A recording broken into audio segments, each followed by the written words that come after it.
ડભોઈ તાલુકાના આધુનિક ST depot Gujarat સરકાર દ્વારા બનાવવામાં આવ્યું હતું, પણ હાલ ડભોઈ એસટી ડેપોમાં શૌચાલયને તાળા વાગી ગયા છે, જ્યારે બહાર બનાવેલો શૌચાલયને પણ તાળા ભાગી ગયા છે. ડભોઈ તાલુકાની રોજ 2000ની વધુ લોકોની અવરજવર હોય, પુરુષ તો ગમે ત્યાં પણ મહિલાઓ ક્યાં જાય, જેને લઈને વહેલી તકે એસટી ડેપોના શૌચાલય ચાલુ થાય તેવી માંગ ઉઠવા પામી છે.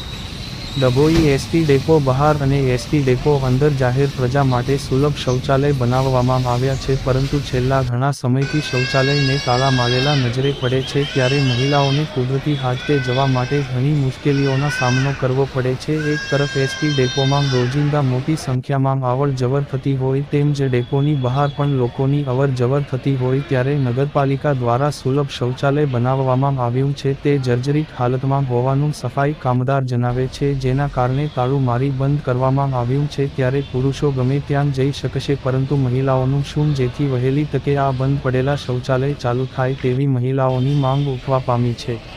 એક તરફ ગુજરાત સરકાર મહિલાઓની અનેક યોજના બનાવે છે, એસટી ડેપોમાં તેઓને પહોંચ્યા લઈ જવા માટે શૌચાલયના તાળા જોઈને મહિલાઓ પણ આજરોજ વિરોધ કર્યો હતો. વહેલી સાથે શૌચાલય ચાલુ થાય તેવી માંગવા પામી છે. રિપોર્ટર રજા ખત્રી, GPK ન્યૂઝ.